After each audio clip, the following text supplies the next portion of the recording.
Thanneermukkom LP സ്കൂളിൽ കർക്കിടക മാസാചരണത്തിന്റെ ഭാഗമായി ആരോഗ്യ കർക്കിടകം സംഘടിപ്പിച്ചു. ഔഷധ സസ്യങ്ങളെ പരിചയപ്പെടുത്തുന്ന ബോധവൽക്കരണ ക്ലാസും പ്രദർശനവും ഔഷധക്കഞ്ഞി വിതരണവും പരിപാടിയുടെ ഭാഗമായി നടന്നു.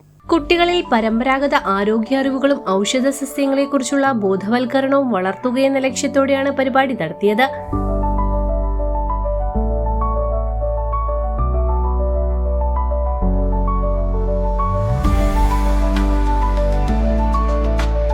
ഡോക്ടർ ശ്രീവിദ്യ യോഗത്തിൽ മുഖ്യാതിഥിയായി എത്തി വിവിധ ഔഷധ സസ്യങ്ങളെ പരിചയപ്പെടുത്തുകയും അവയുടെ ഗുണങ്ങളെക്കുറിച്ച് വിദ്യാർത്ഥികൾക്കായി പ്രത്യേക ക്ലാസുകൾ നയിക്കുകയും ചെയ്തു.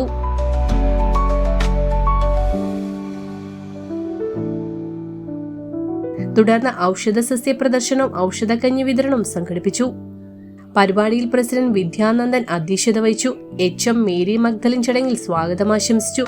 തണ്ണീർമുക്കം പഞ്ചായത്ത് LP സ്കൂളിൽ ഇന്ന് ആരോഗ്യ കർക്കിടകം എന്ന പേരിൽ കർക്കിടക മാസത്തിലെ പ്രധാന പ്രവർത്തനങ്ങൾ ഞങ്ങൾ ഇന്നാണ് നടത്തിയത്.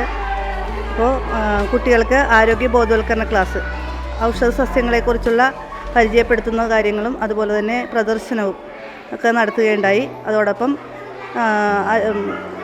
ഡോക്ടർ ശ്രീവിദ്യ കുട്ടികൾക്ക് ഒരു ബോധവൽക്കരണ ക്ലാസ് നൽകുകയുണ്ടായി.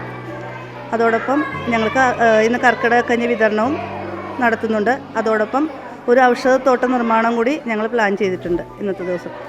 അപ്പോൾ ആദ്യമായിട്ടാണ് കുട്ടികൾ ഈ പച്ചമരുന്നുകളെക്കുറിച്ചുള്ള നേരിട്ടുള്ളൊരു അനുഭവം കുട്ടികൾക്ക് ഉണ്ടാകുന്നത്. അപ്പോൾ അതിനു വേണ്ടിയിട്ടുള്ള ക്രമീകരണങ്ങളാണ് ഇന്ന് നടത്തിയിട്ടുള്ളത്. കുട്ടികളും അധ്യാപകരും PT അംഗങ്ങളും ചടങ്ങിൽ പങ്കെടുത്തു.